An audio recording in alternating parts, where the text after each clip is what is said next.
Hi, my name is Sergey, and today I'm going to show you how TCP IP stack works with a detailed code walkthrough.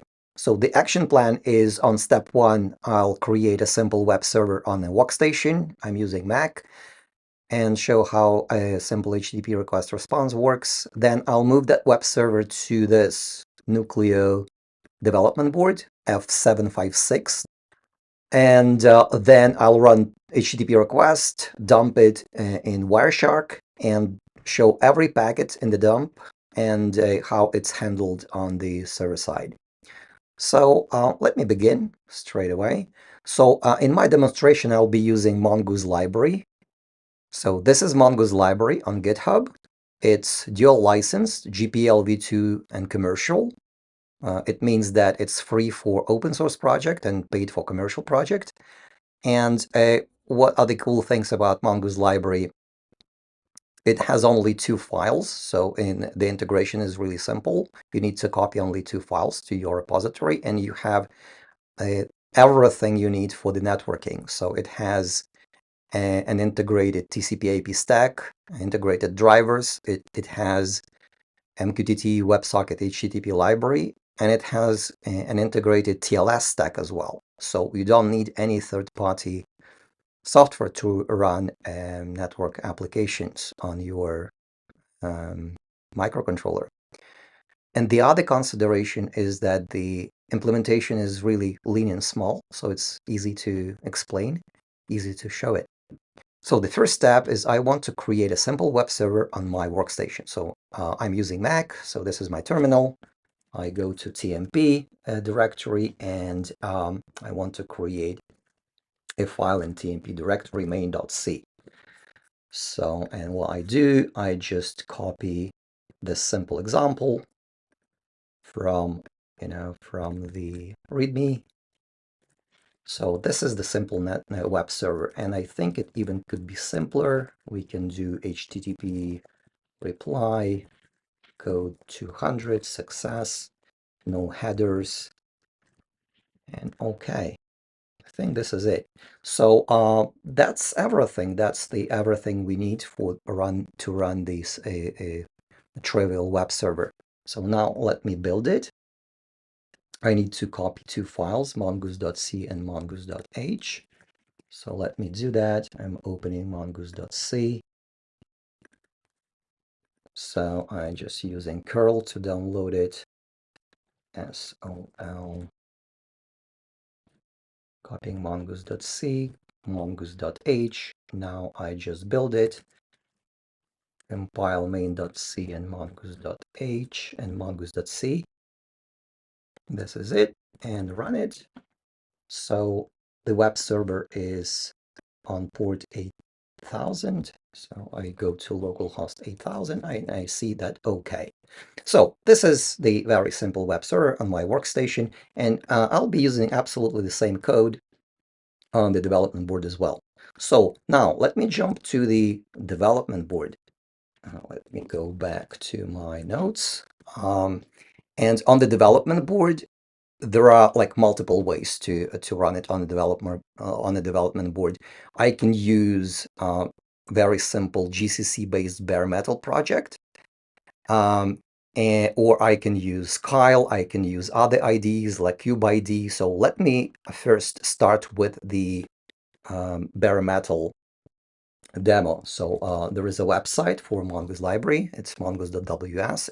I go to documentation and go to this try Mongoose right now directly in your browser. So I click on that, and I choose the MQTT IoT client project because it's simple, and I choose this F756G development board, and I click continue.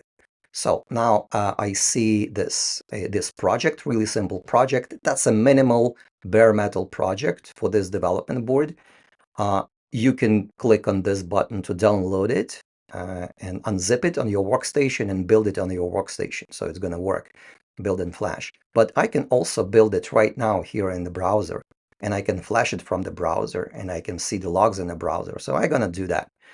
And the structure of this project is pretty simple. It's a makefile-based project which uses ARM GCC. ARM GCC is installed on my workstation, so it's going to work. And there are a couple of files. So these files, three files, mongoose.c and mongoose.h is just the library. Mongoose custom.h is a file with mongoose settings. So here are the settings files. Main.c is our main program. Linked.ld is the linker script, and there are two files, hal.c and hal.h. So that's a minimalistic hal interface for my board, for F756, and it defines a really very minimal set of functions just to initialize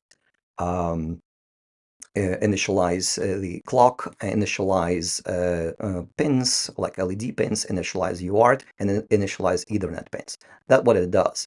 So, and if we look at the main.c, what we have here, we just create a really like simple MQTT client, but I'm going to change it. And instead of the MQTT client, I run HTTP server.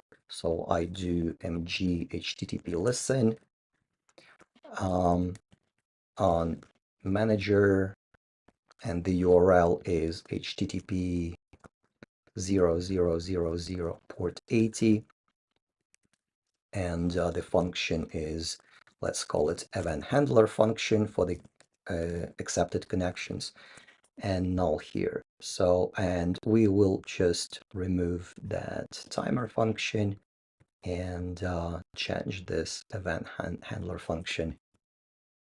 So event handler. And instead of MQTT open, we will process HTTP message request and respond with the same thing as we responded here on our example, HTTP reply. All right, so I guess this is it. Here's our simple code. We don't need that. Okay, so this is a really simple code. We initialize Mongoose Event Manager. We start the HTTP listener, initialize the driver, and fall into infinite network event loop. And if we've got a new HTTP request, we just respond with the 200 hello current time, whatever it is. So yeah, don't worry. I'll explain everything, like everything I'm going to do. I'm just showing the result right now. So and I can click on build here to build this firmware. Here we go. So it's built. Now I can start the serial console here on this window, and I'll click on flash to flash it straight away. So I click on ST-Link Flasher.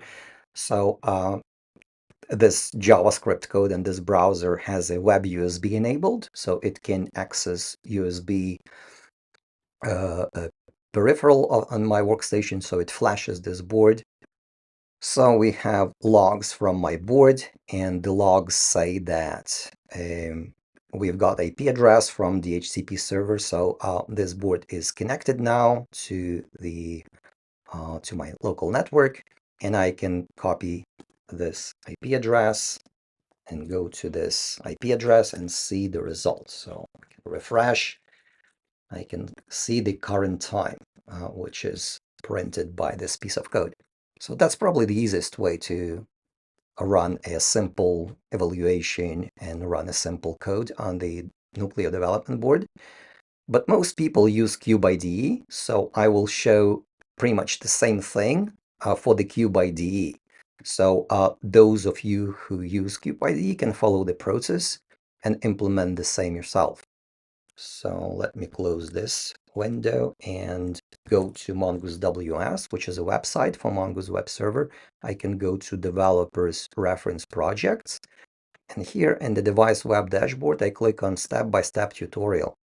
So, and this tutorial, it describes how I can build the skeleton firmware and integrate Mongoose. And this description works for pretty much any Nucleo or discovery board with embedded Ethernet interface. So that minimal skeleton project describes how I can create like the simplest project that initializes UART, initializes Ethernet pins, and then initializes LEDs. And using and having that project, we can build a network application on top of it. So let me do that. So I start cube ID.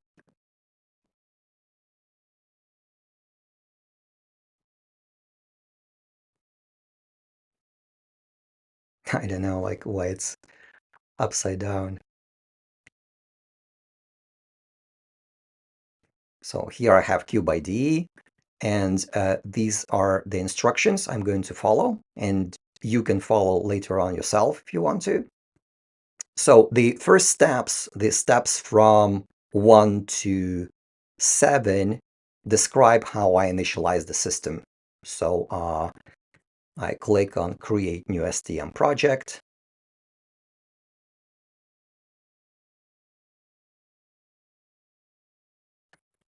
Choose the part number. I have F756ZG. Select this part number, select here, click on Next. Choose the project name, F756, click on Finish. So click Yes. Now Cube generates project for me. So these steps say that first I need to initialize clock and set the clock system clock value for the maximum, and then initialize UART and initialize Ethernet pins. And for every board in this table, I have correct values for UART pins and Ethernet pins, and also GPIO for LED pins. So, but we will not use LEDs. We will not blink anything. We'll just use UART and Ethernet. So here we go. Cube generated skeleton project for us. And first thing, we need to initialize clock. Click on the clock configuration. In this field, I have the system clock value. By default, it's 16 megs, and I want 216 because the maximum is 216. So I click now I press enter. Okay. Now Cube selects right settings automatically. And now my clock is configured. I click on pin out and configuration and click on connectivity. I click on USART3.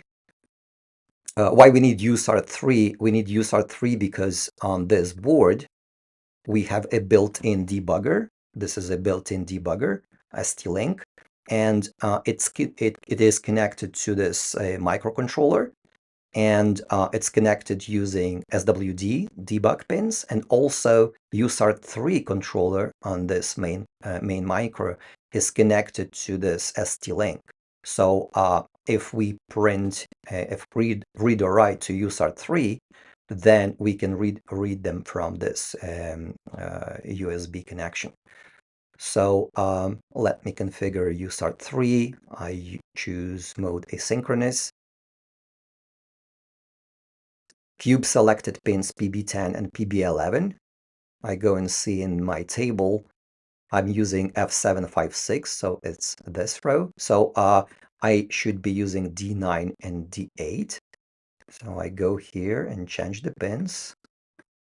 I click on PD8, choose USART3TX, and click on PD9 and choose USART3RX. So now USART is configured. The next step is Ethernet. Go here, click on Ethernet.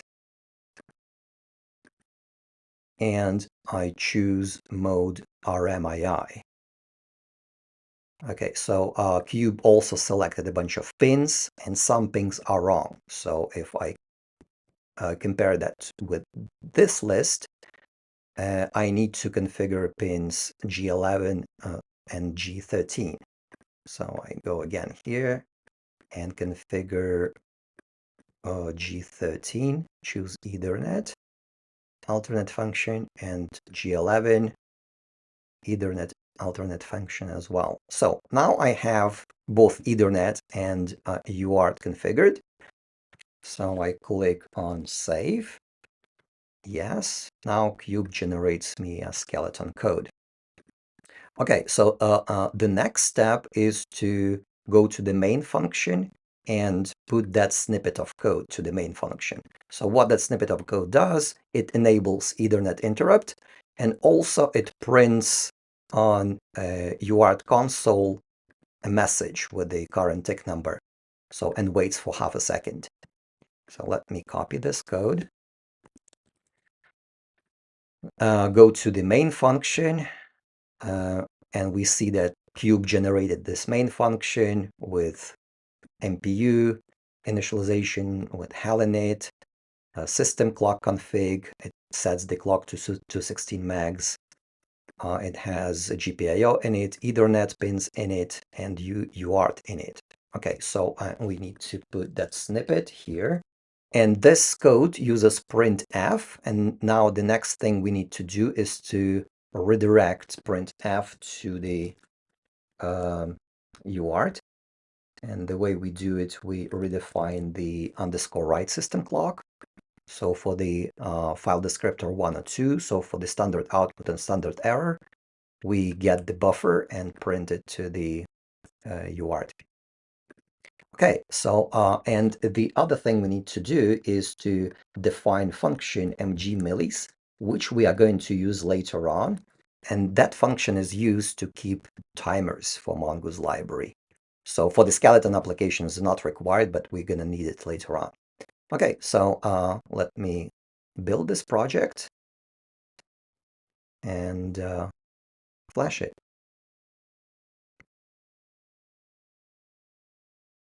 Click OK.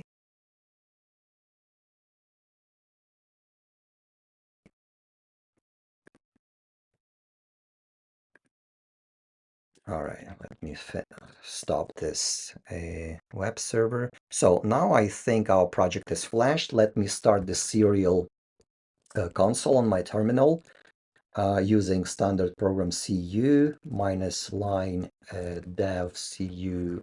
That's the serial port for this USB connector, and minus speed 115/200. All right, so I can see the tick messages on my screen. So I have my skeleton firmware ready. So the skeleton firmware has nothing to do with networking. So it just initializes the development board, sets the clock and sets UART and initializes Ethernet pins. Okay, so the next step is we're going to integrate Mongoose library into our Cube project. So the first step is we need to copy these two files, mongoose.c and mongoose.h. So the way to do it, we again go to this GitHub repository. I just copy paste it from GitHub directly here. So I click on core, source, new file, and mongoose.c, and just paste the contents and save it. And I do the same for mongoose.h, copy, create new file, and includes mongoose.h, paste it, save it.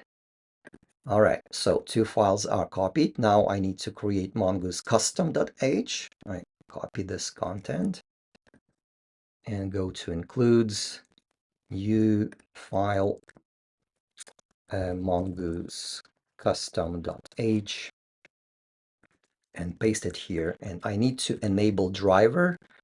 I'm using STM32F series, so I enabled this driver.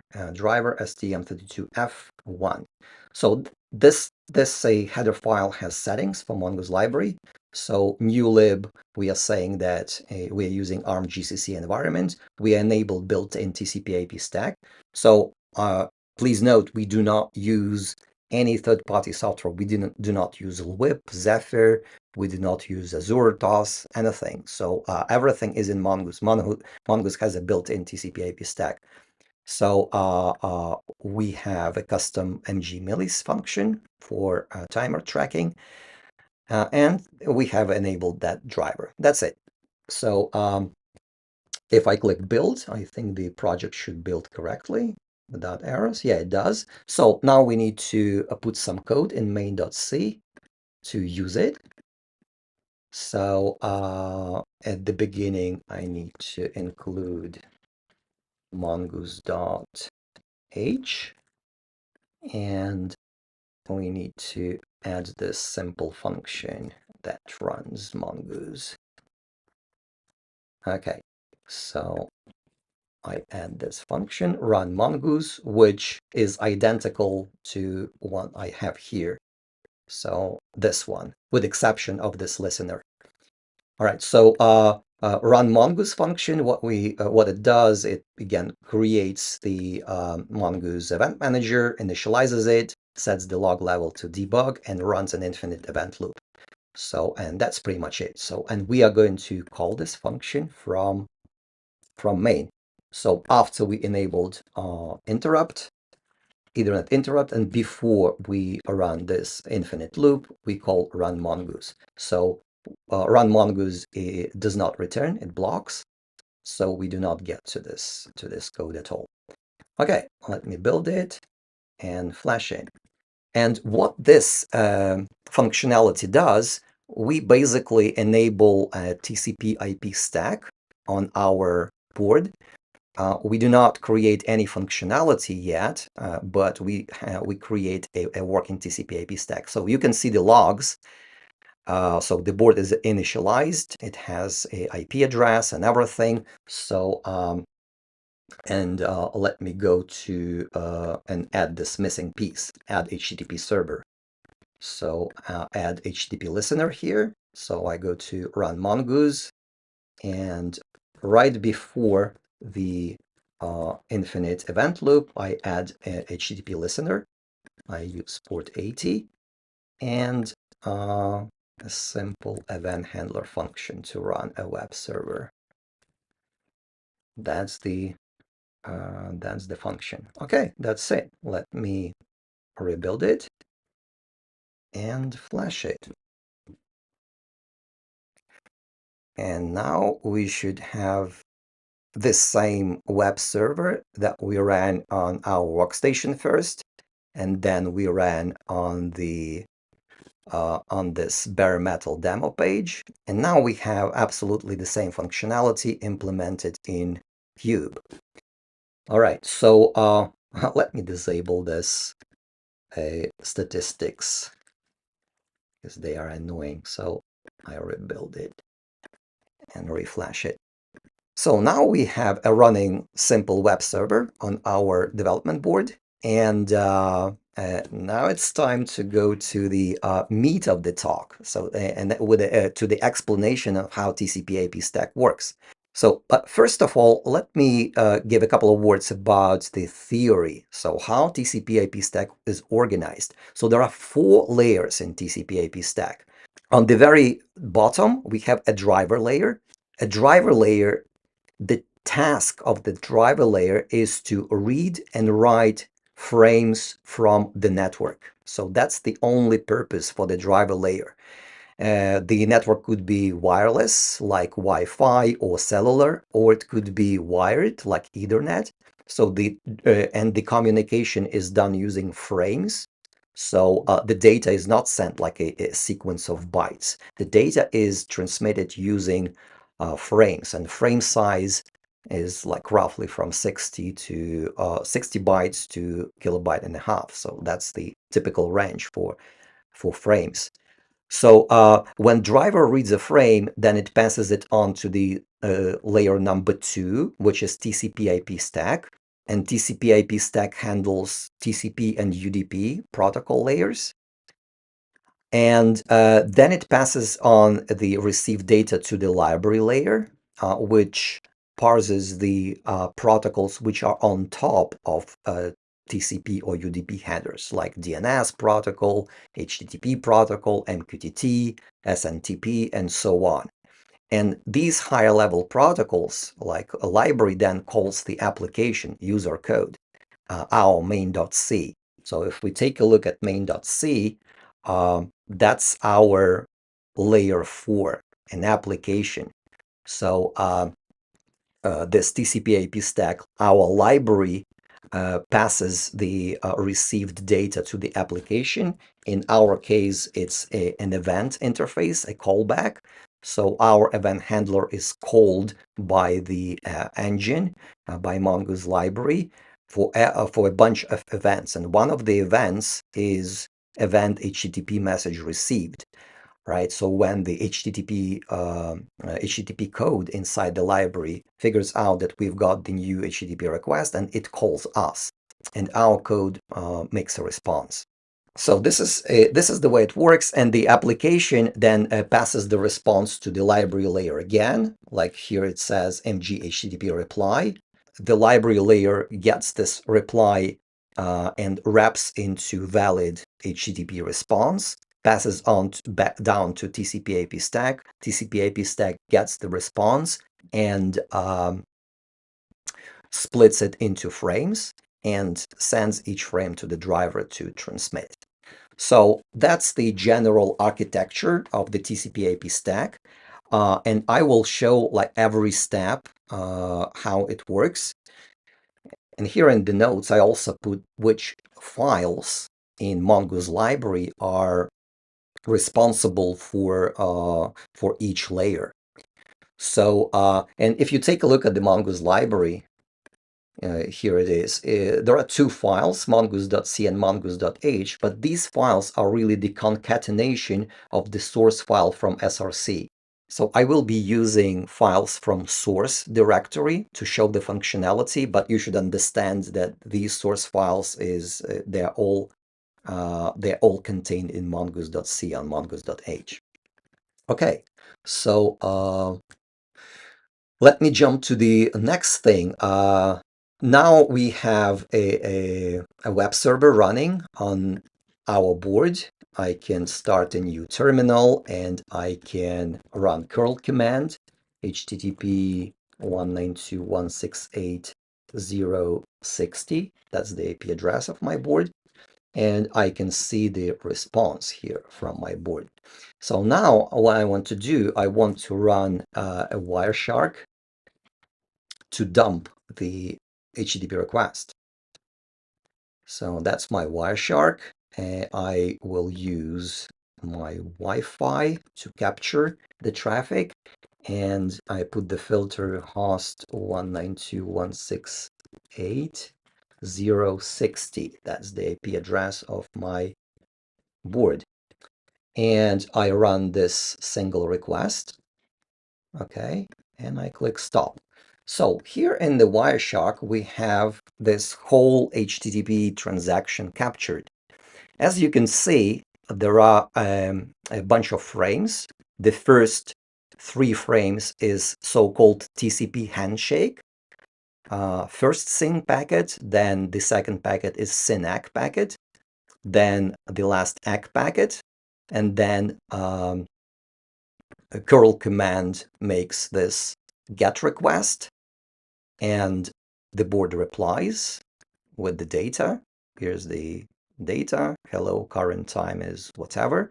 And there are 4 packets, is a 4-way TCP teardown, so the end of the connection. So, and now what I want to do is to go through every single packet in this request response in this exchange and explain how these packets got handled by the TCP IP stack by Mongoose on my board. So, but before doing that, we need probably to understand how the TCP IP stack gets organized. So I'll probably go and describe this little piece of code in my main function, this run mongoose. So these few lines of code, what they do, they initialize TCP IP stack, and they initialize the library. And we need to understand what goes behind the scenes in order to understand how everything works. So let me start. The first thing is that we initialize the structure, MG manager structure. This is Mongoose event manager. and it's defined in the file net.c and net.h. So if we go to net.h, this is the structure, this is the event manager. And in the event manager, the crucial pieces that we need to understand is a linked list of active connections. So when our program runs, it works this way. So we have an event manager structure, and all the connections, all active connections that we create, they are linked in this linked list connections, cons. All right. And the other crucial piece of data that we need to be aware about is this one. It's called private. And in our case, the private, it holds the pointer to the network interface. So we initialize this structure on stack. So this is a temporary variable, but since this function never returns, it runs an infinite event loop. That means that this structure is live for the lifetime of this firmware. So, and the next goes the function mgr init, which is in the function net.c. And this init function, let me find it. Here it is. First, it clears the whole structure. Then it handles the epoll case on Linux. On Windows, it initializes Windows sockets subsystem. On FreeRTOS TCP, it does FreeRTOS TCP specific stuff. On Unix, Linux, it ignores SIG pipe signal. And this is a crucial piece. If we use embedded TCP IP stack, we initialize the driver.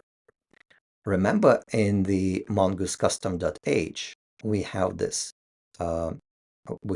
piece of code, enable driver STM32F.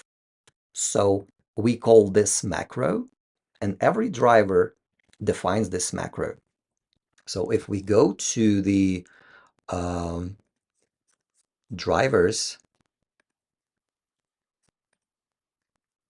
and open STM32F, so that's the header and that's the source. So if we go and look at the header, then this header defines this structure.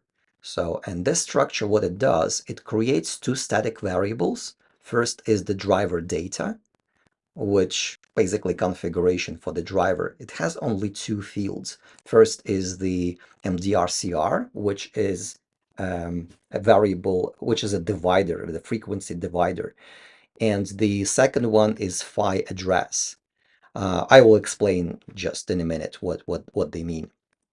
So we create these two structures and we initialize them, right? So we set the driver data structures and then initialize the interface, network interface.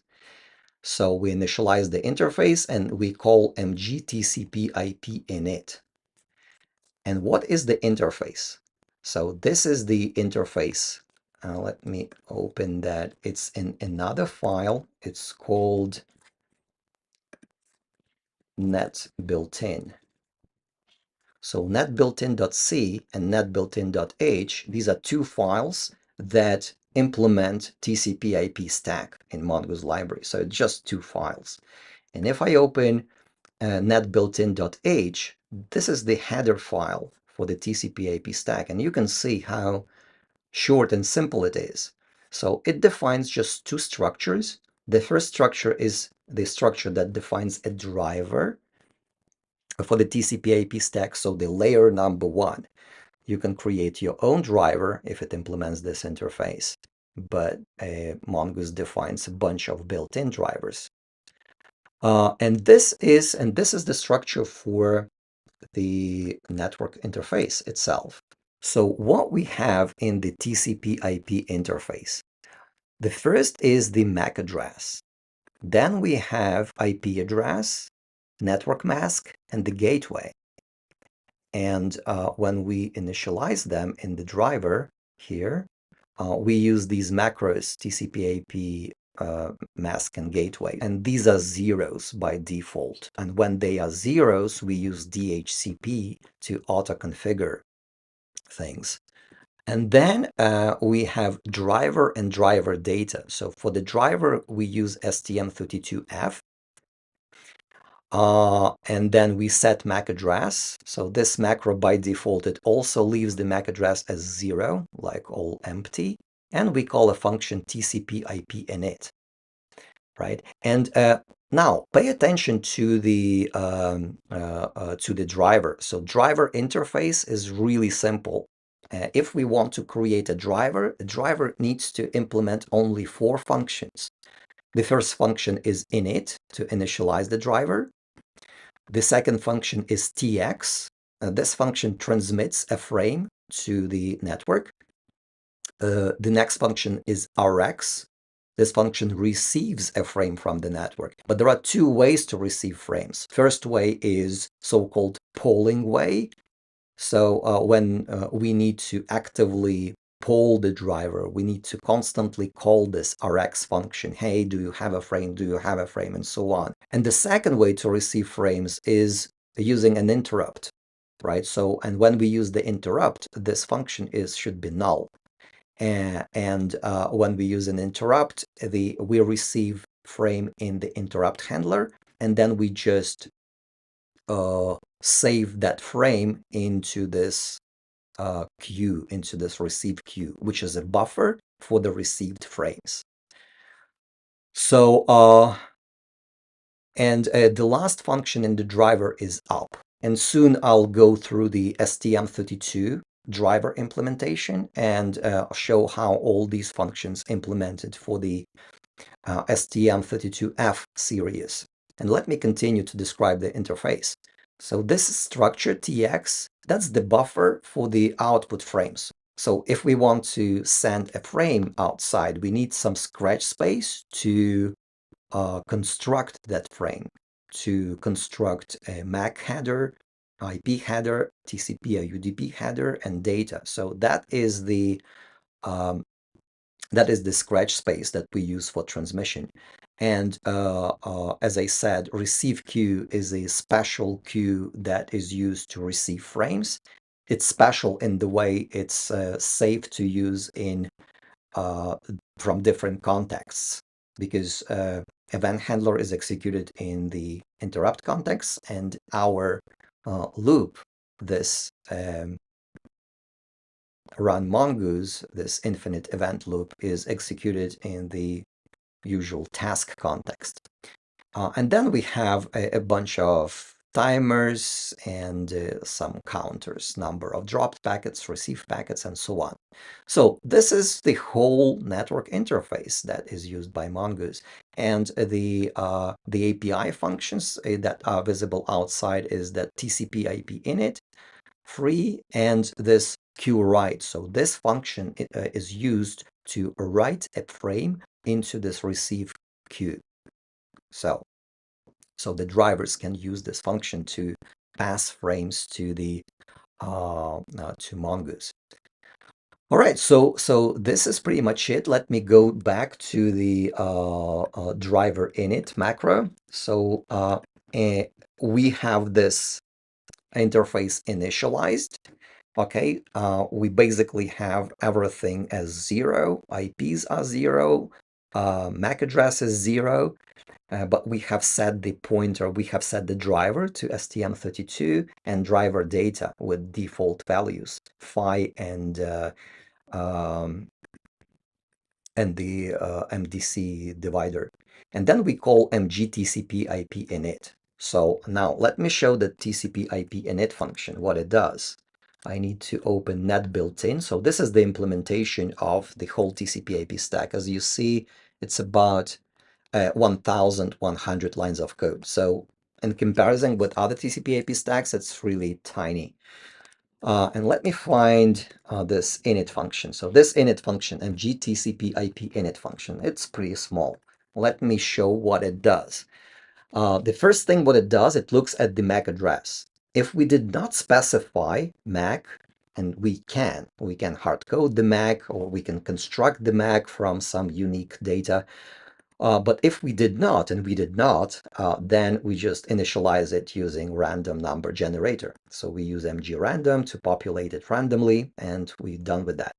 Then the code looks, do we have a driver init function defined? And if we do, we call driver init function.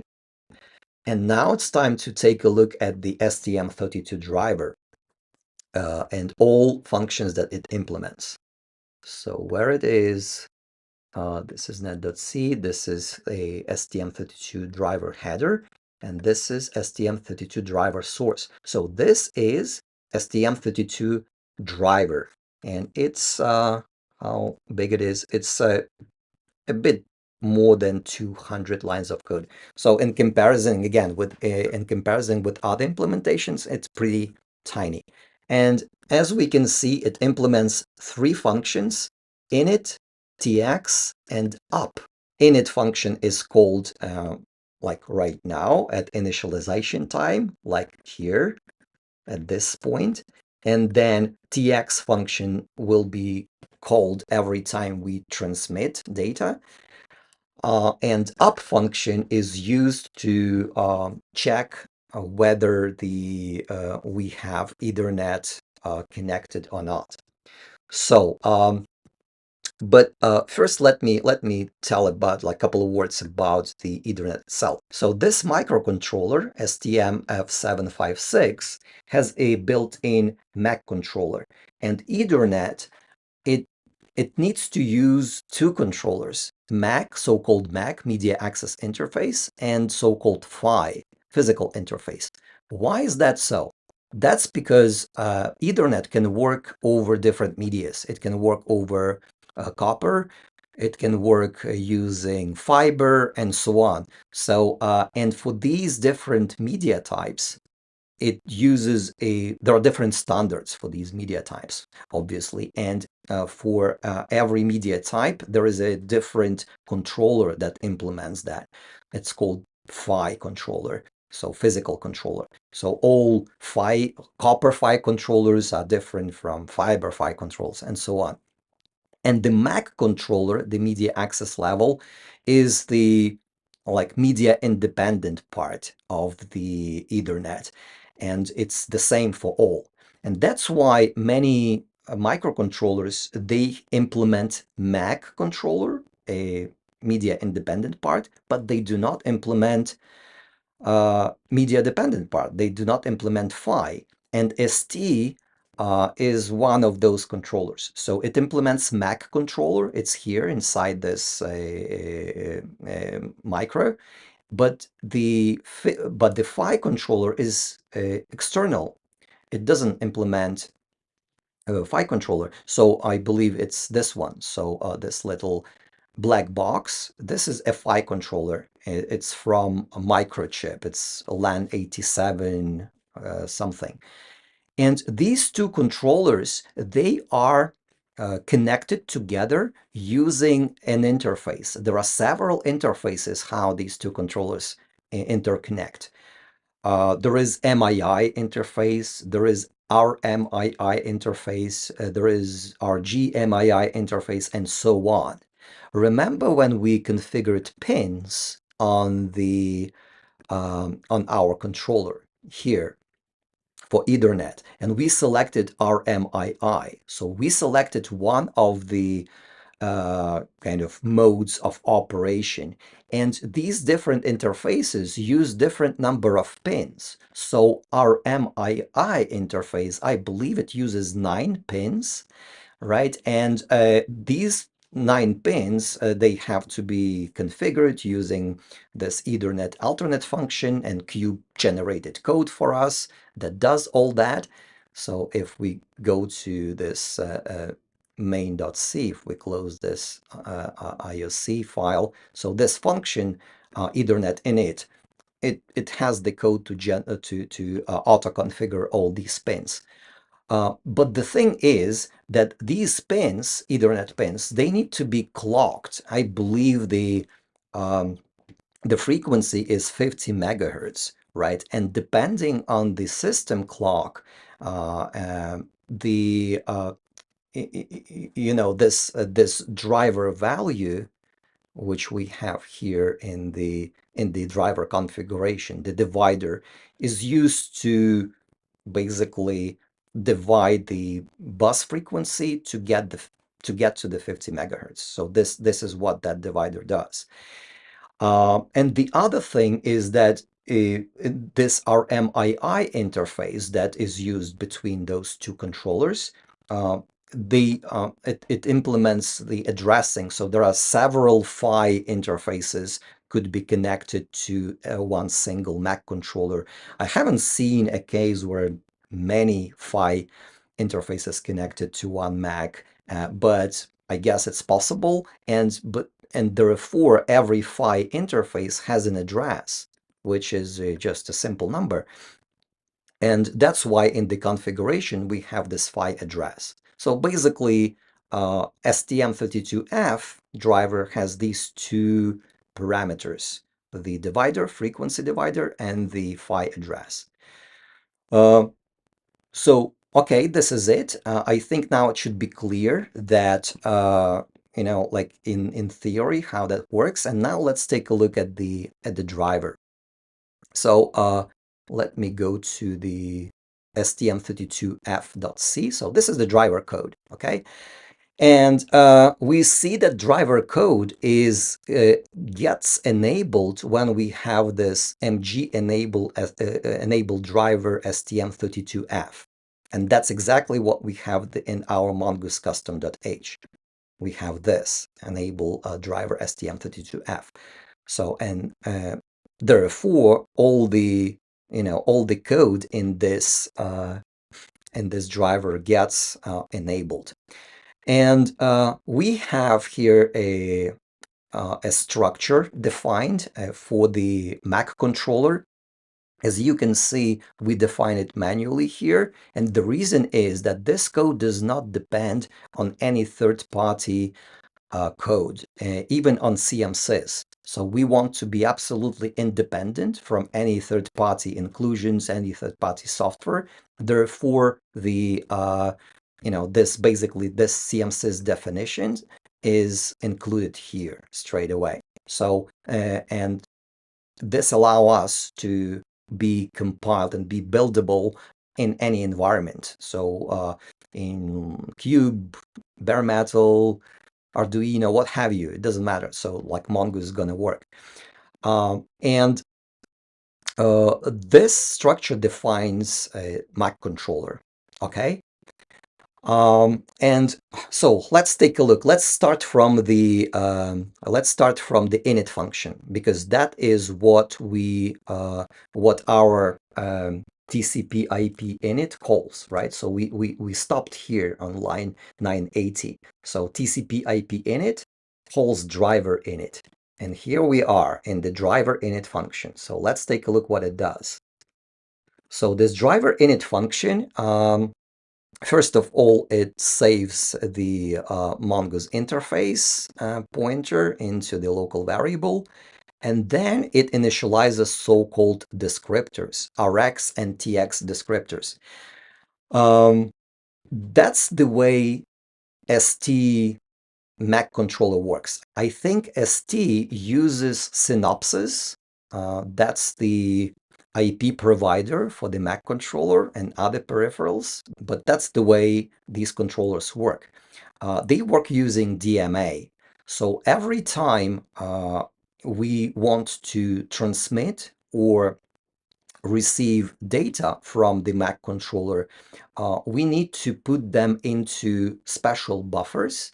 And these buffers should be described by so-called DMA descriptors. And they are chained, right? So let me show you. There are 4 of those descriptors. Here they are. So as you can see, descriptor count is 4. So, and here are 4 buffers. And each buffer is of size of maximum Ethernet frame size, right? Which is 1.5 kilobytes. And we have 4 receive buffers and 4 transmit buffers. And for every such buffer, which is able to hold the whole frame, we have corresponding descriptors for receive descriptors and for transmit descriptors. And every descriptor is basically a structure of 4 bytes. Hence, we have here Ethernet descriptor size is 4. So we have 4 of these descriptors, each is 4 bytes. All right. And let's take a look again at this initialization code. The byte number 1 in the descriptor, it's basically a flags. So the flags, it's all described in the datasheet, but I won't open the datasheet. I'll just describe from my memory because it's too much details to go into the datasheet. But basically, last bit 31 of the first byte of the descriptor, it says, is this descriptor currently busy or not? So, and right now, as you can see, this bit, the own bit, is set for every received descriptor. So the word number 2 is a bit mask. The first half is the size of the buffer. And also it says that the second address is chained. So basically we have all these 4 descriptors organized as a ring buffer. So the first descriptor points to the second descriptor points to the third, fourth descriptor points to the first, like 0 descriptor, and so on. So they are organized as a ring buffer. When we receive a frame in the descriptor number 0, then the next goes descriptor number 1. So basically both transmit and receive use descriptor one by one in a round robin schema. And this initialization makes this chaining setup. So the word number 2 contains the size, the pointer to the buffer, and as the last word, it has this chaining. So and similar goes for TX descriptor, similar stuff. So I won't go into much details about that. So then what we do, we go and reset the controller, the Mac controller. Then we set this clock divider. And then we do, like various initialization of the Mac controller. So, and then we look at the phi, right? So, we talk to phi and we initialize phi. So, uh, basically this code talks to the external phi controller saying, hey, please go reset and so on. And then we set like another flags in the controller. So we enable receive, we enable transmit, we enable full duplex, and so on. And then we also enable like other bits. I don't remember what they mean. So, and the last thing we do, we take a look at our MAC address and set the MAC filtering. So these controllers, ST controllers, are able to set the filtering. So we only look and receive at the broadcast frames or at the frames that have our own MAC address, and we ignore the rest. So that's why we are setting this MAC address filtering. So, and after that, we basically initialized our driver, and now our driver is ready to transmit and receive frames, right? So this is a transmit function. We get a buffer to send. So this buff and len, it has a frame to be transmitted. And what we basically do, we go and look at do we have an available descriptor? So we look at this bit 31, which is flag that are you busy or not? And if we don't have any frame with this flag, we are saying, we don't have any free descriptors. We cannot send right now. And if we found a free descriptor, we just copy a frame to this to the TX buffer of the descriptor. So with using this memcpi, and then we set the length of the frame in the descriptor. And then we set flags like chaining, and so on. And then we set the ownership flag 31. And this way, when we set the own bit, we immediately signal the controller, hey, we populated the frame to send, and go and send it now. And then DMA takes over and goes and sends the frame to the network. And then this line switches to the next descriptor. So that's how transmit does. So we basically copy the frame to the TX descriptor and tell DMA to send it. What I have left to describe is this up function of the driver. It tells whether we are connected to the Ethernet or not. So whether we have a carrier signal on the Ethernet line or we do not. So, and only PHY controller can detect the carrier, because PHY is connected to the, this PHY chip is connected to the Ethernet connector, so it can detect the presence of the carrier signal. And this code is basically talks to the PHY interface. So we call this function PHY up to detect whether we are up or down. And that's pretty much it. That's not important. But what is important is this piece of code, which is a receive path. I've described how we can transmit frames.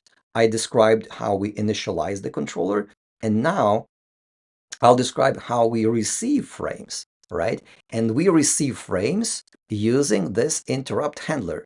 As you can see, it's called Ethernet underscore IRQ handler. How it works, if we take a look at our firmware, in our firmware, there is a startup code. And if we open the startup code, it's a standard ST startup code. It defines vector table, right? So this is a list of interrupt IRQ handlers defined by ST. And if we search for Ethernet underscore, let me search Ethernet underscore. So one of the handlers is called Ethernet IRQ handler, right? So, and if we scroll down,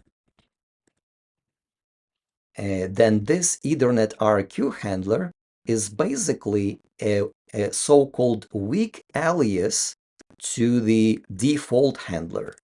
Okay, and if we look at the default handler, this handler is a very simple handler. It's basically a handler that falls into infinite loop. Okay, that's what it does. And what we see here is that STMicro created a default IRQ table which contains a lot of names, and all the names are weak aliases to that single default handler. So by default, all these peripheral interrupts have a default IRQ handler, which falls into busy loop. But this weak specifier, what it does, it says that it's a weak symbol, which means that if our user code implements a function with the same name, it will not generate a build conflict. Instead, a linker will prefer our so-called strong function instead of the weak function. So this is a way to provide a default implementation of some function and let user to override it easily by just defining it. So that's how our Ethernet handler is installed. So basically, when we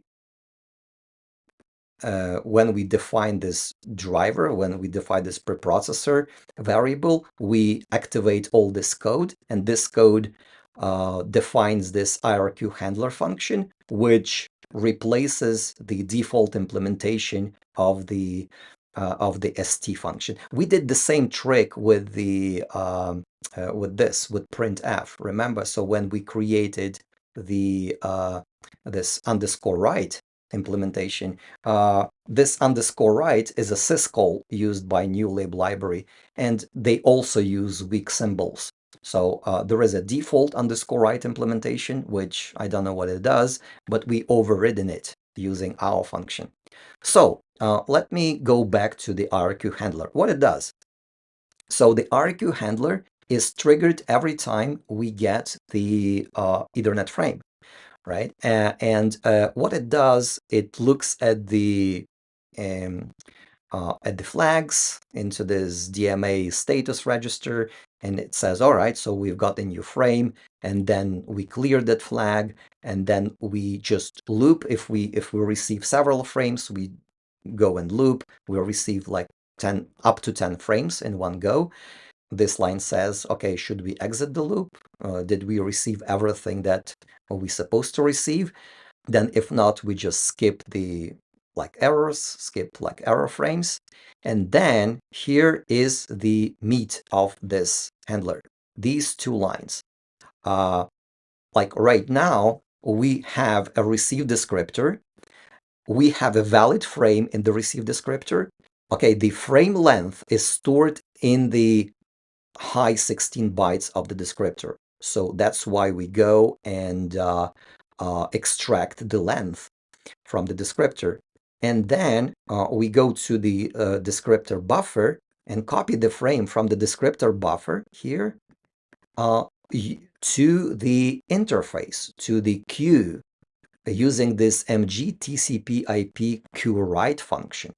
Okay, so and that's what we do. I'll describe this queue-write later on, but basically how it works when the interrupt when the Ethernet interrupt happens, then we just get the frame, we copy it straight away to the interface, and then we exit. We do not process the frame. So the frame gets processed later on by this loop, by run mongoose function. So this loop, which runs in the task context, will go and will extract the frame from the queue and will process that.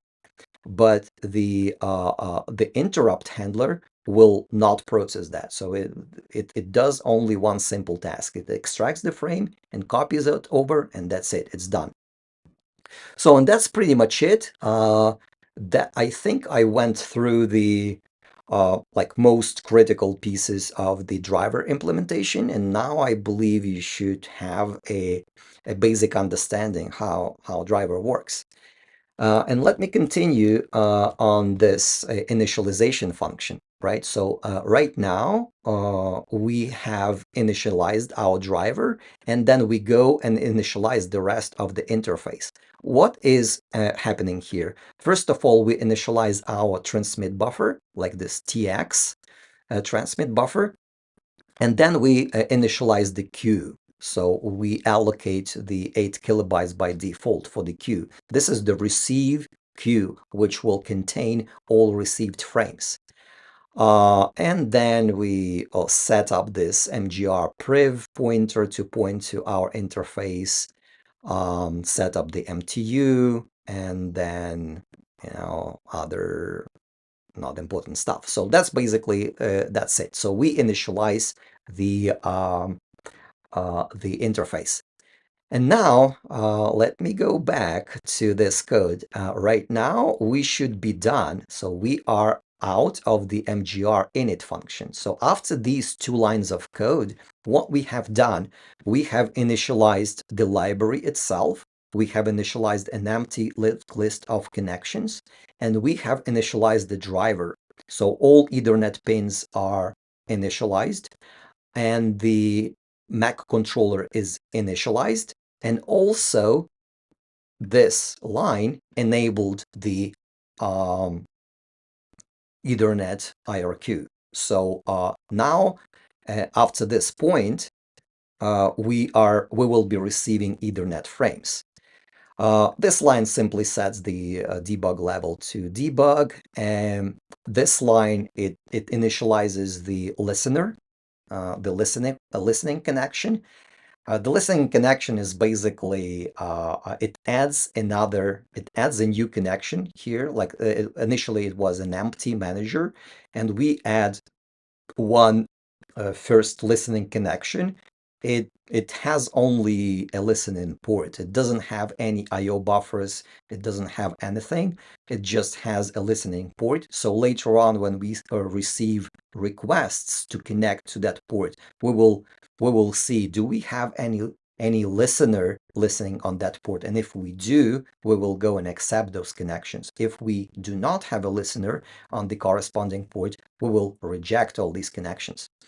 All right, so and at this point, I think I should also describe the major Mongoose structures. So right now, I think I described the driver and TCP IP stack structures. And now I probably go and describe the library structure as well. So the two most important things are the MG connection. So every connection in Mongoose library is described by this structure. So this long list is just flags. So really the meat is here. And the most important part, there are a few most important bits. First is this next pointer, which links all the connections into the linked list here. Every connection has the pointer to the container, this MGR. It has remote and local addresses, like who are we connected to remotely and what is the local address. This FD is basically connected socket. Every connection has an incremental ID, connection ID, auto increment. And these are the two most important structures. So there are two input-output buffers in every connection. Receive buffer, so every byte, every data that we receive from a connection, it goes into this receive buffer. And MGI above is a really simple structure. Here it is. So this is MGI above. It has a pointer, size, and the current length. Why it has two lengths, not one? Because this MGI above structure, it resizes in chunks. So it always aligns itself to this alignment allocation alignment. So by default, I think it's 2 kilobytes. So every time we want to add some data to the IO buffer, it increases by chunks of 2 kilobytes, right? So this is to reduce memory fragmentation. So in every connection, there are two buffers, IO buffers, receive and send. And I think this is enough to get started, right? So, and we can go and take a look at the code. So right now we have this structures initialized, and this infinite loop is running, mgr poll. So let's take a look at what this mgr poll does. So it's in the net built-in.c. Right, so this is function mgr poll, and it's pretty simple. It's basically goes and calls a timer poll. It calls mgtcp IP poll and goes and iterates over all connections and looks, is this connection has some data to write? So if it has something and in the send IO buffer, then we call this function write connection, right? So in this write connection function, we'll go look into the send IO buffer, chunk the content of that buffer into frames and send each frame one by one. If we need to close the connection, we initialize TCP IP teardown using this init closure. And if the connection should be closed, we just close it. All right, so what we need to take a look at is this mgtcp IP poll function. So mgtcp IP poll. So here it is. So what this function does, it looks at various timers. Are they expired? Do we need to print some debug statistics? Are we up or down? It calls this driver function driver up, and it recognizes if we are down, we don't do anything. If we are up, and if we did not get the if we are up and if we did not get an IP address yet, then we initiate the DHCP transaction and so on and so forth. But the meat of the functionality is here. So if we have a driver with the polling mechanism, so if the driver defines function Rx, then we call this function Rx. So basically, you need to understand we are in the infinite loop here, constantly call this Rx function of the driver. So this is for the polling drivers. For example, W5500 by WizNet, it's a polling driver. So we constantly call this Rx function. Do we have something on the network or not? But our driver ST is not polling, right? So we don't have Rx function defined. So we are interrupt-based driver. In this case, the data should be in the receive queue, right? So we, instead of the calling Rx function, we look, is there a frame in the queue? And if it is, then we call mgTCP IP Rx function, and then we delete that frame from the queue. So, and this is the meat of the receive path. And mgTCP IP Rx is the entry point for the TCP IP stack. As you can see, we call this mgTCP IP Rx, and we pass this buffer and length. So we are saying, hey, we've got this frame from the driver. Let's go and handle it. Okay, and I probably need to tell a couple of words about the queue. So let me see. This is the queue. So what is the queue? The queue is a simple ring buffer. So here is the queue. Just a buffer and size and two pointers, head and tail, right? And it's a simple ring buffer with one important feature. It is safe to be accessed from different contexts, right? So it uses these memory barriers to synchronize access. So this queue, it implements a single producer, single consumer algorithm. In our case, a producer is the interrupt handler. It produces frames. It copies the frames into the queue and increases the head. And the TCP IP stack reads the frame from the queue. It looks, okay, head is like different from queue tail. And if it is different, that means there is some data in the queue, and it goes and read that data, read that frame from the queue, and it increases tail. So consumer changes tail, producer changes head. And this is the way it works. Get back to the TCP IP code. Now we have this infinite loop waiting for frames, okay? And we have our TCP dump. And we have our first frame, SYN frame, that is received from the network. So what happens? Again, quickly to go through all the steps. First, we hit the interrupt handler. We go to the stm32f.c. We are here in the interrupt handler. We read the frame.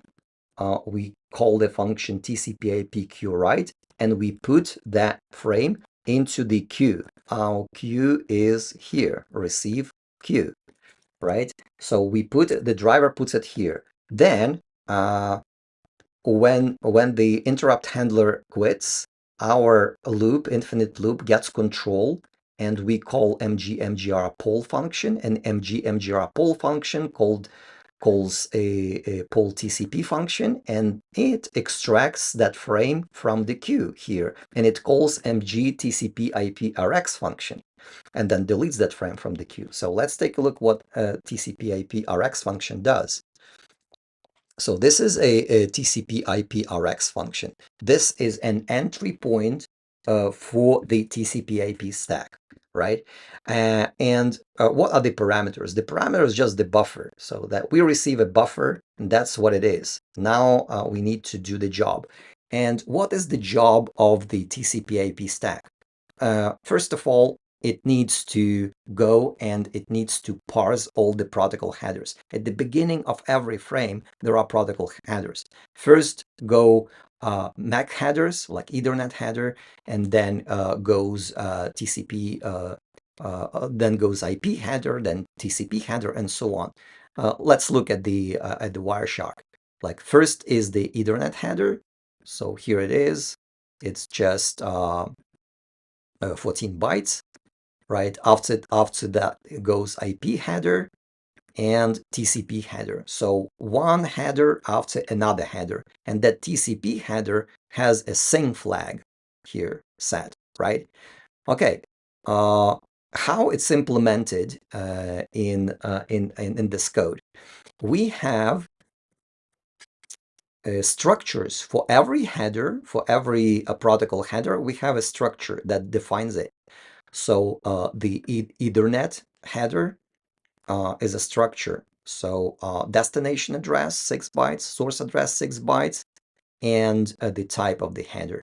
And one important thing is that before we enable these structures, we have this preprocessor variable. It's very important. It's called pragma pack push 1. What does that mean? It means that when we define those structures, we instruct the compiler not to optimize them, because usually the compiler optimizes structures. If you have structure members and if they are not aligned to like 4 bytes or 8 bytes, the compiler inserts gaps between those data members. That is done to optimize access. So because aligned access to structure members is faster than non-aligned access.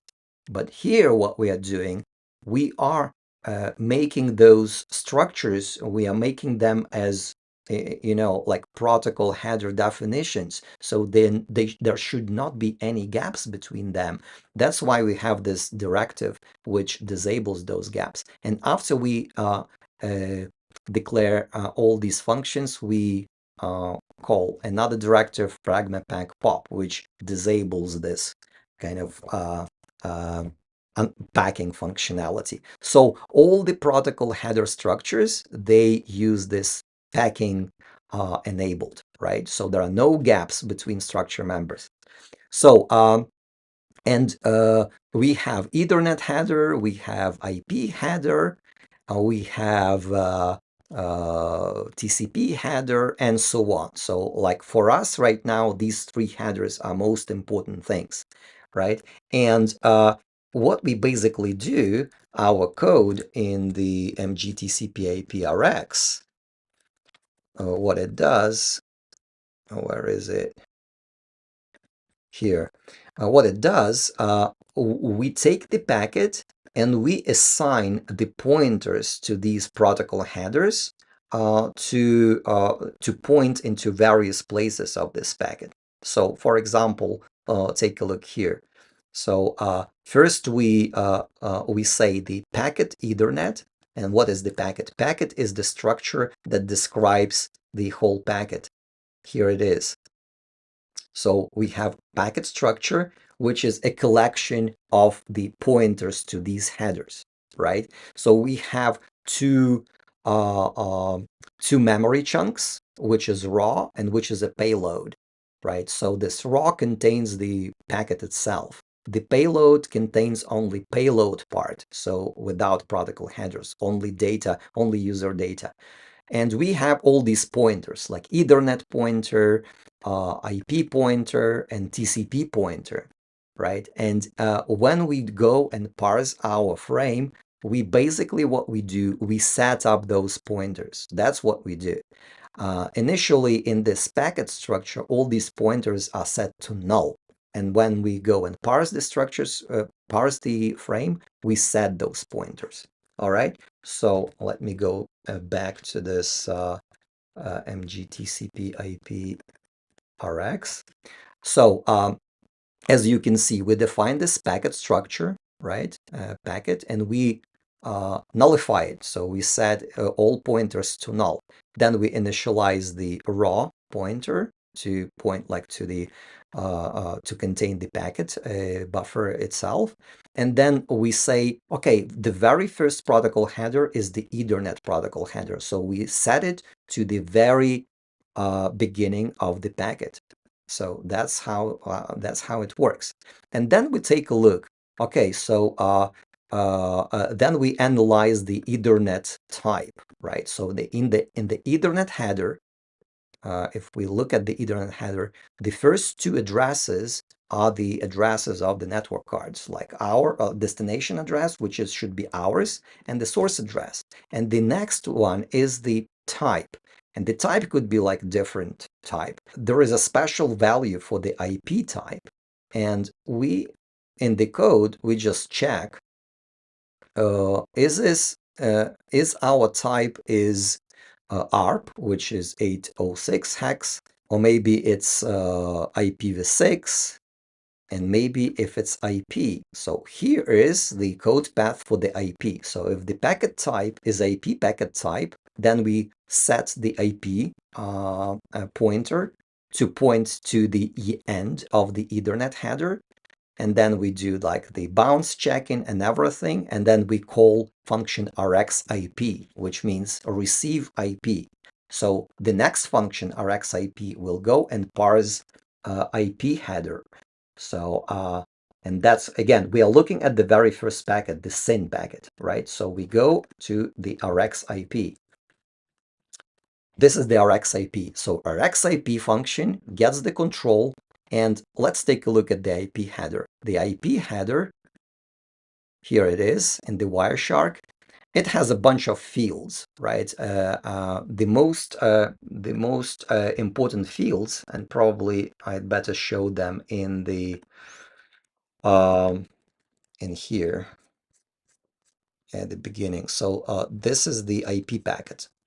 So the most important fields in the IP packet is the length of the packet and the protocol. That's the most important field. So it says what is the upper level protocol for this IP packet. For example, if protocol is set to 1, then it's an ICMP packet. If the protocol is set to 6, it's a TCP packet. If protocol is set to 17, it's a UDP packet. Then it goes checksum, and there are two IP addresses, source IP and destination IP address. Okay, so let's take it the Wireshark. So what is the protocol? The protocol here, we see it's 6, TCP, which means TCP. So it's not ICMP, not UDP, it is TCP. And then we have source IP address and destination IP address, right? So, and because if it's TCP, let me go back to the RxIP function. We go and this code, it checks what is the protocol. Is protocol 1, which is ICMP, and if it's 1, then we call receive ICMP. If its protocol is 17, means UDP, then we go and receive UDP. And if the protocol is 6, which means it's TCP, then we run this piece of code, which means which eventually calls RxTCP, so receive TCP. And since we are TCP, we go to RxTCP. So here we go. So this is Rx. Now we need Rx TCP. So this is Rx TCP function. And this is a complex function, but the main idea of that function is it looks and tries to find a connection that corresponds to this frame, right? So as I said, Mongoose creates connections. So this is manager, and when we accept a new connection or when we create a new outgoing connection, that connection gets included to the linked list of active connections. And since we receive a frame and we know all properties of that connection, we know IP addresses from the IP header, and we know port numbers from the TCP header, then we can identify, does that frame belong to any connection or not? That's what this get peer function does. So we are trying to see, can we find the connection that corresponds to that frame or not? So if C is null, that means that we did not find any corresponding connection. And if C is not null, that means we found something that we have a connection. So this frame is part of the existing established TCP connection. So let's go and follow the code and find the code path that says the C is null. So we go and we find it here. So C is null, and here it is. So we have the this is the code path, right? So we have received a SYN packet. So the flags. So C is null. We are not part of the any established connection, and the flags, the TCP IP flags, has a SYN flag set. What is the SYN flag? Here is the flags in the TCP header. Let me show that in the Wireshark. So these are flags, right? Various flags. It's a bit mask. And one of the flags, SYN flag, is set. So what does that mean? It means that we have a connection request initiated by somebody who wants to connect to us, right? And now I probably need to explain what this SYN enact means, right? So let me explain that. I'll probably need to let me open this net built-in source mongoose nets built-in .c. Let me open this TCP structure and describe it a little bit. So this this field, 1 byte field flags, is pretty important. So and in TCP, as all of you know, it's a connection-oriented protocol, and TCP protocol is able to detect any gaps in the send frames, and is able to detect any lost frames and so on. So how does it do it? How it's possible for the TCP protocol to know all that? Well, it does it by using two counters.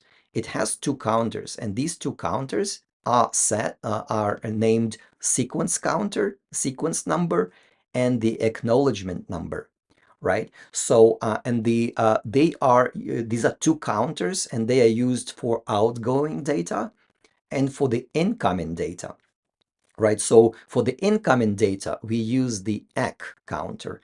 And for the outgoing data, we use sequence, like sequence counter. So when we use a frame, for example, if we have a stream of data to send, so we split that stream into chunks, into frames, and then we send the data frame by frame.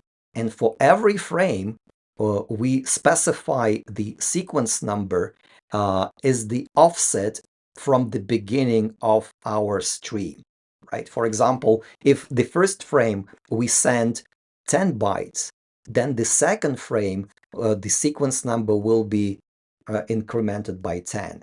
So if we, for example, initialize our sequence number to 1 initially, right? So at the very beginning of the conversation, the sequence number is 1.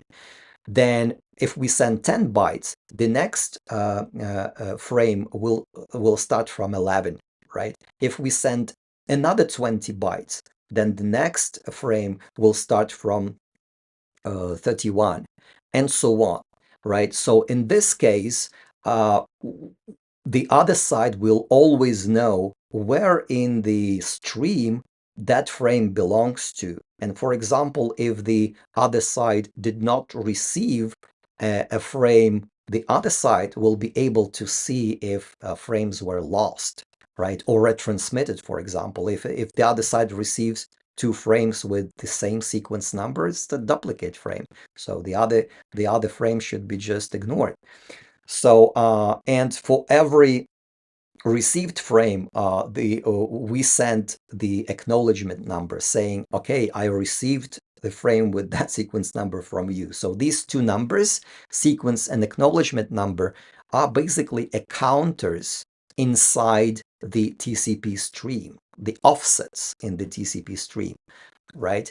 And these offsets, uh, uh, they have one important property. They are 32-bit offsets, as you can see, right? They are 32-bit.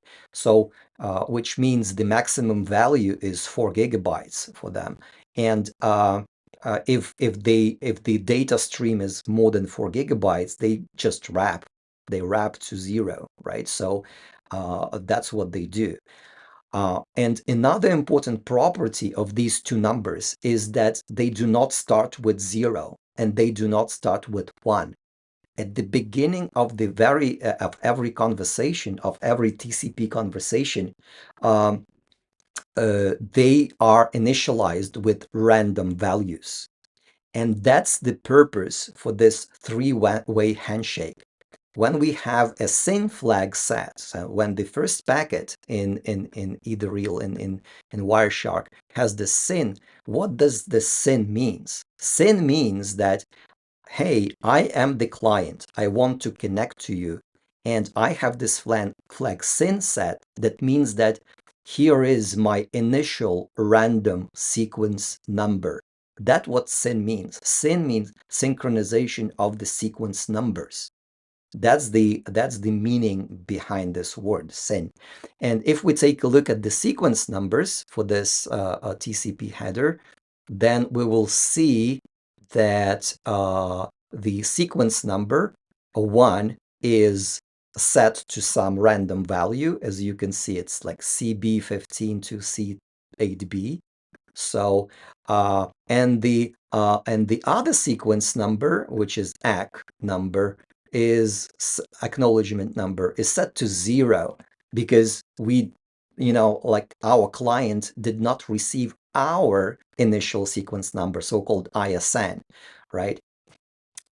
And so that's the meaning of the first packet. So the client sends us a request saying, hey, I want to connect to you. Do you have this port open? And by the way, my initial sequence number is this one.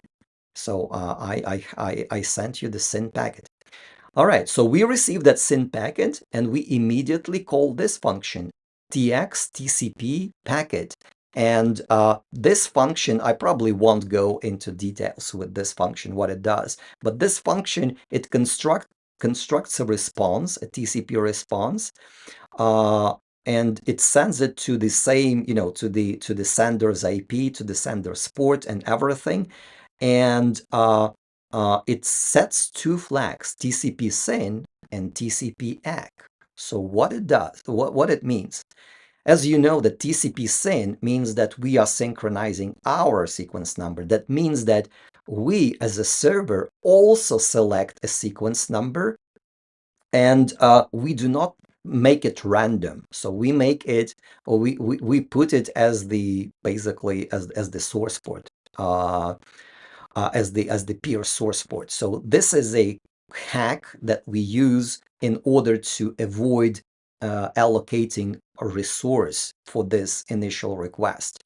Other systems that use similar trick, but better ones, which is called SYN cookies, right? So they calculate the sequence number and they embed some information that sequence number, including the current timestamp. So the SYN cookie, it's a technique to use a specially crafted sequence number. But in our case, we don't use these. We just use a client's source port as our initial sequence number, and we set it. We specify our initial sequence number, and therefore, since we set our initial sequence number, we set the SYN flag as well. but we also see the peers SYN packet, and therefore we also set the ACK flag. So this is the and then we send the response, and it goes through this TCP IP packet. So let me go quickly through this. I open TCP set packet. Like, let me open TX TCP packet. So here is the function. So the function is basically called TX TCP, and I guess I can see what it does. So what this function does, it has a bunch of parameters like destination, source IP, flags, source port, destination port, and so on, sequence numbers, and the buffer to send. Okay, so and it goes and it uses our scratch buffer. It initializes it to 0 and then constructs all headers. It constructs a IP header, Ethernet header, and then TCP header. It goes, constructs them all, it calculates checksum, and then it calls function Ethernet output. All right, so and that function Ethernet output, it basically calls driver TX function. And driver TX function, and that function driver TX, we already saw how it works. So that's basically it. We construct a response packet in the scratch buffer in the IFPTX and send it using driver TX function. And that's how it appears on the wire. That's how this response SYN-ACK appears on the wire. That's our response, right? So SYN means that we also set the initial sequence number, right? So if we look at the sequence number of this packet, both of them are set now, right? So the our sequence number and the ACK number, right? Yeah, and that's pretty much it. There is no payload to this function. So when the client in our so when the client receives SYN-ACK response, it knows that, okay, there is a listening service on this port. So I didn't receive the reset frame.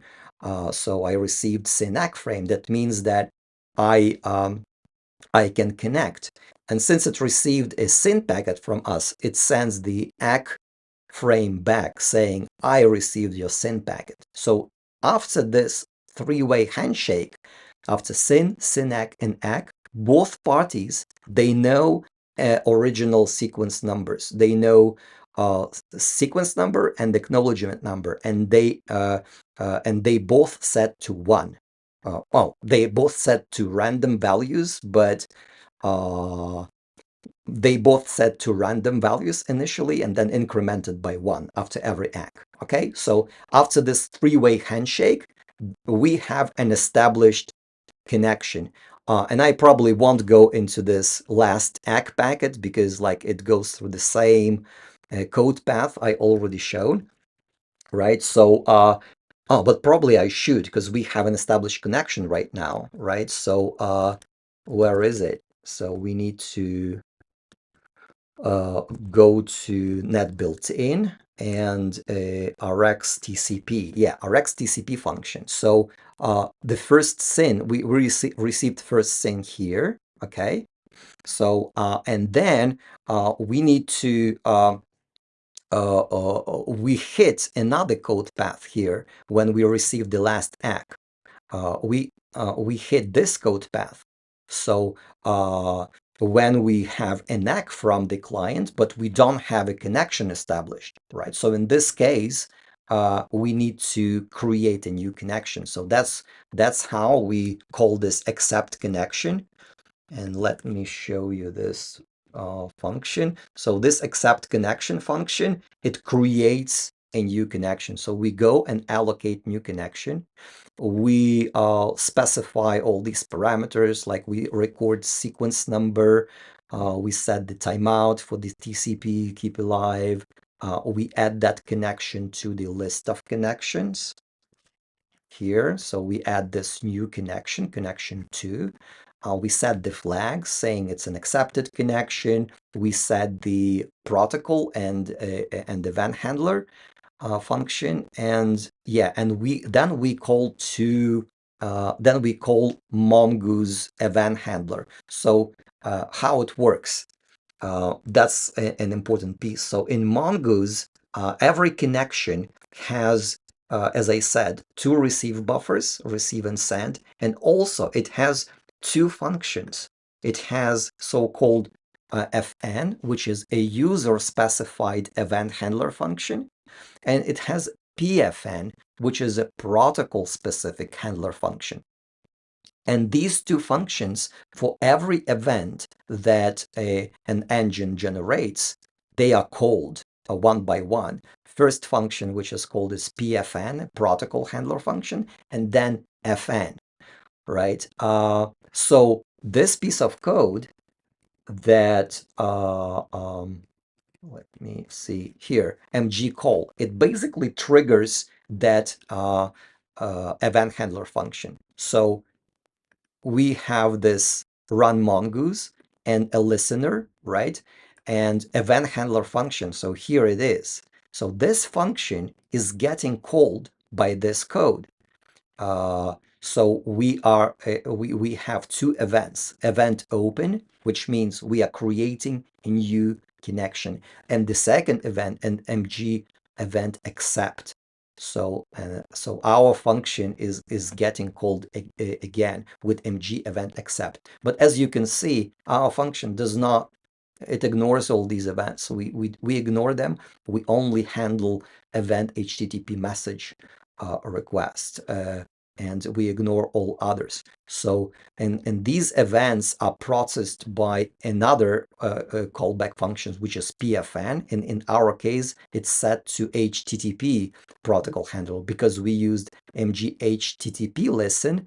So in this function, HTTP listen has initialized PFN callback to the HTTP specific event handler, which is defined in this http.c. So if we go to http.c, http cb, so this is the event handler function. So this is the HTTP protocol handler function, which gets called together with ours. So there are two callbacks, and two of them being triggered by this by these two calls. So HTTP callback and our user callback. So open and accept. So, and that is what happens after this third um, third ACK packet. So after that, we have a new connection added to the list of connections. Okay, and we have and we have an established connection.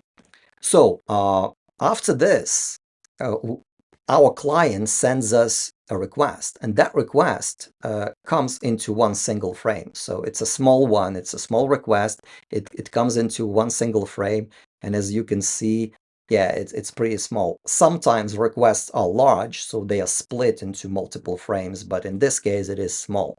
So what happens on our side? On our side, everything repeats, like all the code path repeats. So we go like from the Ethernet handler, we go to RX IP, RX TCP, and here we are in RX TCP. But in this case, we hit the different code path because we already we can find a connection. So we can find a connection. And in this case, when we can find a connection, we hit basically this code path, which goes here, and we call read connection. So we go and read the connection. So we go, and this function read connection, it um, copies the payload from the frame to the receive buffer of the connection. Here we go. So this is accept connection. It's not what I wanted to see. I wanted to see read connection. Yeah, open read connection. So a read connection, it goes and reads the data. You can see it reads the data from the packet. It's a long function, but I'll show you the gist of it. So it reads the data from the frame into the into the connection into the connection buffer. So here it is. And then when it reads the data into the connection buffer, it calls mg event read, right? So that's what it does. It calls this read event, which says, hey, I have new data in your receive buffer. And as you can see, our event handler also ignores that event, so it does not handle it. But if we take a look at the HTTP callback, it does handle it. So it looks okay. If I read a new data, then I'll try to parse it. I'll try to parse HTTP request. And basically, it's also a long function. It tries to parse that request. And then if it manages to parse that request, and if it gets this full HTTP request, eventually it goes and sends another event saying, hey, I've got a full HTTP request. And it calls it and passes the parsed request as a parameter. Okay, and that's how our own handler that's called. So basically, this event handler is part of this third layer. So it's not part of the TCP IP stack. This function is part of the protocol handler of the library layer, right? So it's HTTP library. So it goes and parses the HTTP request, and when it's able to do that, it goes and calls us, the application, by sending this event HTTP message. And that's how we get this message. So we get control here, and we go into this. So we send and we have this mg HTTP reply function. And what that reply function does, it's basically goes and creates, and it appends some data, it appends a response into the send IO buffer, right? So again, every connection has receive and send IO buffers, right? So we have now added a response into the send IO buffer, and that response is a valid HTTP response with all the headers and so on. So basically, let me get back to our thing. So read connection, it triggers mg event read. Mg event read calls HTTP protocol handler, which calls this event handler, and we, responding to this event, we write a response, HTTP response. So right now, after this, on the next iteration of the mgr poll, we have data to send. All right, so now let me see mgr poll. So right now, at this iteration, we have this can write. So can write function, it says if csend more than 0. So we have csend more than 0. We have something in the send buffer, right? And right now we can call a write connection. And let's take a look at this write connection. Write connection, it goes and it calls this function mgiosend. And mgiosend, it basically goes and tries to get that data from the send buffer, and it trims the length.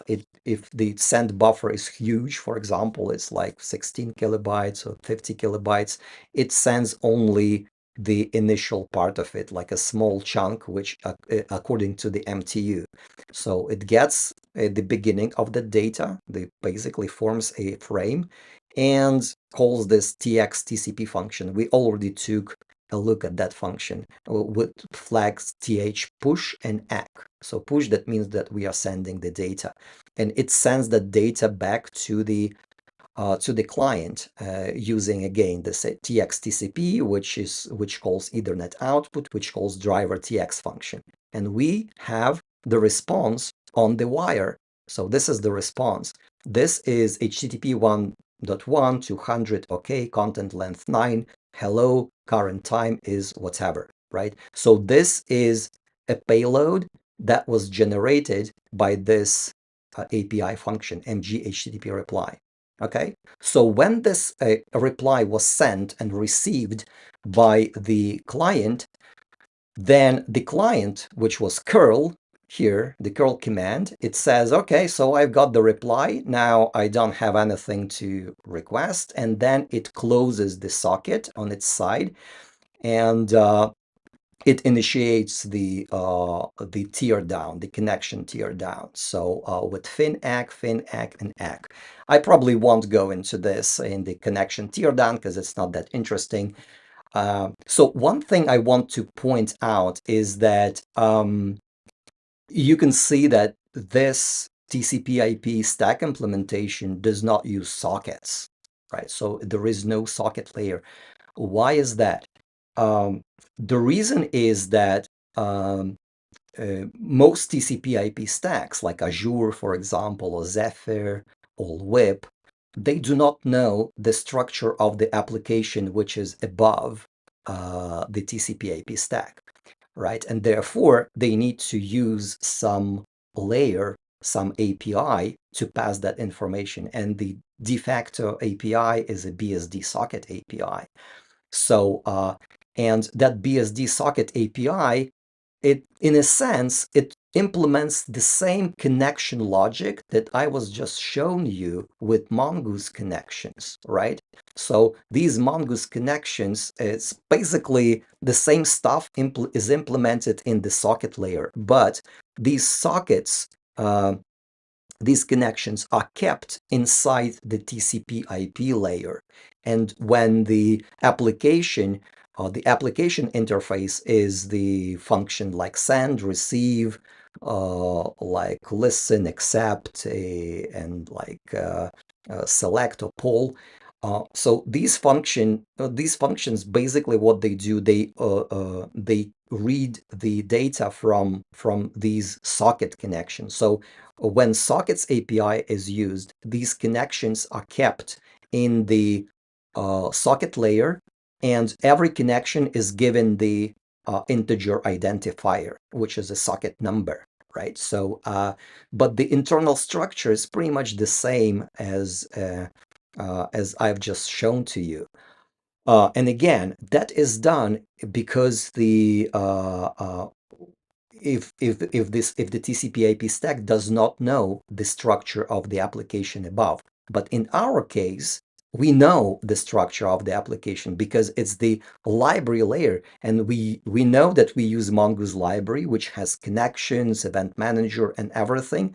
So we don't need a socket layer, because the socket layer becomes an unnecessary layer with extra buffering and extra information exchange. We don't need that, because if we know that we use Mongoose connections on top of the TCP IP stack, we can directly move the data directly to the connection receive buffer, and we can read directly from the connection send buffer, and we can bypass socket layer entirely. We don't need it.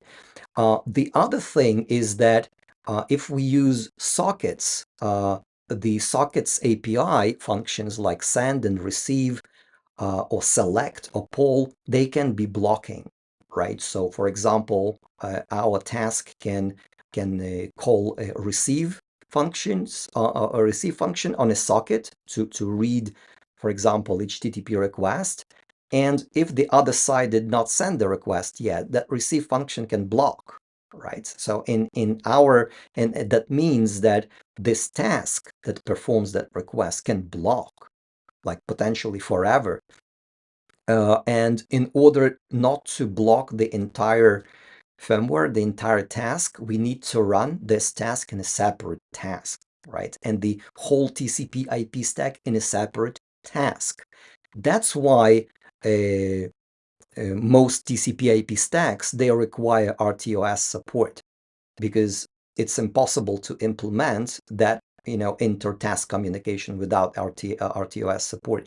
So the typical like LWIP or Zephyr implementation is that TCP IP stack is running in a separate task. It receives data, buffers that data into the socket layer, and the application is running into separate task, and it reads the data and runs and reads and writes to the socket layer from a different task. And they use usually RTOS queues as a mechanism to pass the data between those two tasks. And as you can see, there is an overhead for the data transmission using queues, and for the performance, and for the memory as well, because we have an extra buffering layer on the socket layer inside the TCP IP stack. So, and usually applications, they define their own connections, because if you want to process HTTP request, you need to buffer data, right? So because the request can come byte by byte, right? So you need to accumulate these bytes and then parse them. So in this case, both socket layer buffers the data and the application layer buffers the data, which is an extra buffering. So in Mongoose, in this case, it just doesn't use socket layer. So in terms of performance and in terms of memory usage, that is a win. So and yeah, by the way, in terms of the memory usage, how much memory is used by the stack. So let's see. We have four receive descriptors, four transmit descriptors. Each descriptor is roughly a frame, a size of one frame, which is 1.5K, right? So four of them means it's 6K.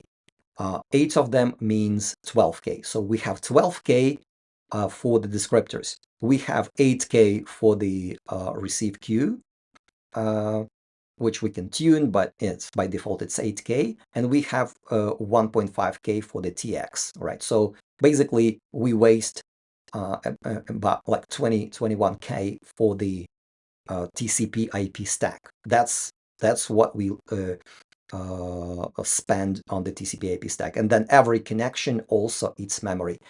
Like a couple of kilobytes, right? So that's the memory footprint for the Mongoose application. So depending how many connections you have, that's how much memory is used.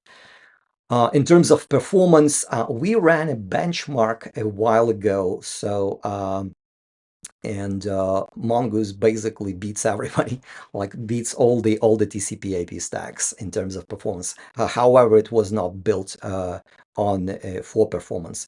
The exact numbers, they depend on the specific setup. So what makes sense is not the absolute numbers, but relative numbers. So you create the same application using different stacks and just compare the performance of them. Also, what I wanted to mention is LWIP, which is quite frequently used as a stack. LWIP has three interfaces. It has a socket interface, which is mostly used, and also it has a raw interface, which is a callback-based interface, and the so-called a connection interface, which is very similar to Mongoose's one. So LWIP is a TCP IP stack, which is like two APIs out of three are like Mongoose. They are not using socket layer, they use callbacks, but they're quite difficult to use because the API is is not really friendly. And you can write applications like web servers, web clients, and MQTT clients pretty easily in Mongoose. So they are callback based, pretty much like JavaScript. You define your callback function, event handler function, which defines the behavior of the connection. And inside that connection, you have receive and send buffers. That's pretty much it. And you have input, like you have functions to parse the data and print the data. And print function, it can output stuff in various formats like JSON and what have you. So that's pretty much it. That's everything I wanted to tell today, and I hope it was useful. I think the video was quite long, and probably difficult to understand, but if you know where the source code is, you have this video, you have all the notes, so you can go and walk through the code yourself. And I believe that's the only kind of step-by-step walkthrough through like every single through every single packet, how it gets handled from the very bottom, from the driver, and up to the application and back. So yeah, hope that was useful for you. If you have any comments, if you want me to cover something else, please let me know. So take care. Have a nice day.